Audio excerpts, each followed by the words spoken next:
Okay, so my name is Yair Shapira. In the last 18 years, as you can see, I spent as an executive in some successful startups, and I hold a PhD in biomedical engineering, and I'm a father. And my son, my oldest son, suffers from a condition. He's now 17 years old. He suffers from a condition that is shared by 1% of the population, and this condition challenges him and the 1%, socially, personally, and in his employment. He stutters, מגמגם בעברית. Stuttering means that it's very hard for people who stutter to control their speech. And that's why we invented NiNiSpeech. NiNiSpeech empowers people who stutter, it brings them control, and it helps them to overcome their stutter forever. Most people who stutter go to speech therapists, and in the therapy, they speak fluently. By the way, they can even speak fluently when they're alone.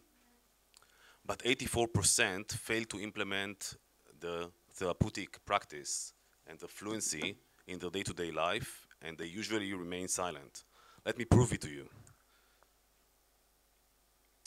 This is how Niv speaks, Niv is my son, in the therapy, or when I beg him to speak fluently. Up.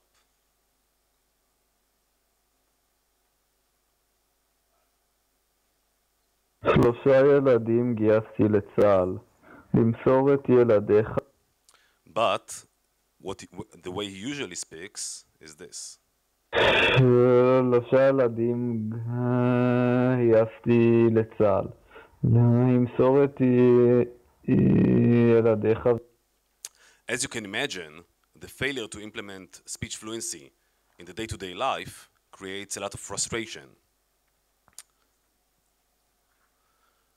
The 16% that do succeed to overcome their stuttering practice enough for 6 to 12 months. They practice their speech fluency until they just lose their stutter. Success brings to success. But the other side is that failure brings to frustration and to hopelessness. You may not know, but people who stutter are not fully aware of their stutter. They are in kind of a blackout.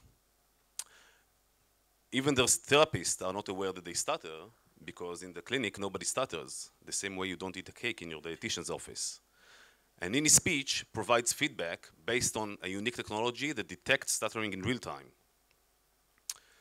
It stops the stuttering with real-time feedback. It provides progress report that brings awareness and motivation. And for the first time, the therapist knows what's going on out of the clinic. I got the hint. It's not only, it doesn't only have a social impact, it's also a very good business. As you can see, and if you have questions, I'll answer. We are entering a proof of concept with a few clinics, 2 clinics in Israel, 1 big clinic in the US, and a very large rehabilitation center for people who stutter in China in April. We have a very nice group. With me are Dr. Yoav Meidan sitting here, who is a very well-known expert in speech processing, former CTO of Insightec, and Ofer Amir, who is probably the #1 speech therapist in Israel, who heads the Tel Aviv University School for Speech Disorders. Thank you. Judges, any questions? Again, where are you with the business? So we are going to make business by, of course, providing this service. People who stutter pay about $100 per meeting, per weekly meeting, to the speech therapist. That's $450 per month. We are going to ask them to buy a subscription fee of $100. That reflects 25% additional service fee, quite justified in order to skip out of the 85% failure. In places where there are no therapists, like in China, for example, we can actually provide remote and self-healing to people who stutter. Any other questions? Are there other startups in this domain? Not many. It's actually a very old-fashioned domain. Not many digital solutions for people who stutter, and none that are actually recommended by speech therapists. So this is a product provided to the stuttering person for a certain period of time, and then once he heals, he gives it up? Yeah, they are supposed to use it for 6 to 12 months until they heal, paying a monthly subscription of $100, probably through the therapist or directly if it's without a therapist. So technology basically understand when they stutter, give them feedback, and that's supposed to increase their confidence or potentially also makes them stop. So one of the ways that therapists tell the parents and themselves to stop stuttering is called a timeout. When a person stutters, you can say Abba for 10 seconds. You'll ask him, how long were you stuck? And he'll say, I don't know, half a second or so, because he's not aware of his stutter. The only way for him to get out of his stutter is an external, non-audio interception, stimulus, and people use it. They tell the parents to agree on a mark, for example, to mark that he's now stuttering. As you can imagine, when I do it to my son, I can do it once or twice. In the third time, he slaps me, right? Daddy, stop. It's embarrassing for him, it disturbs him, but when he gets a vibration, a small vibration, he will immediately stop. He does it. And also remember that it's very difficult to use the therapeutic techniques. You need to be very focused in order to use it. But you have no clue what's your progress. Sometimes I ask therapists, even the therapists themselves, how do you know if the guy is improved in the last 3 months? He spent $100 per week, he's here 3 months, has he improved? And the therapist will say, of course he improved. He paid $1,200, right? And I ask him, how do you know that? And that's the only way he knows it.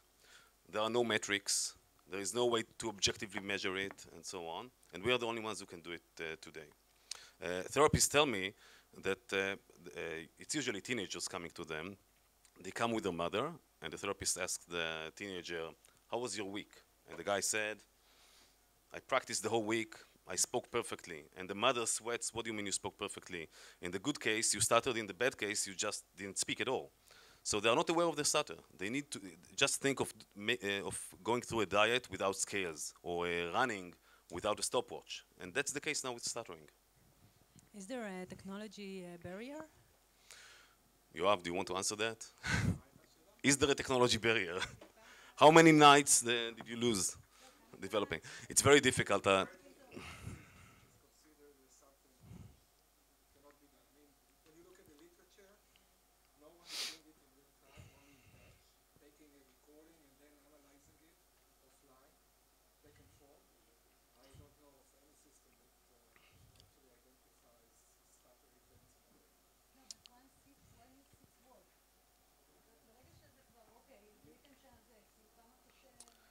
It's very difficult to detect stuttering. It's very difficult to detect stuttering.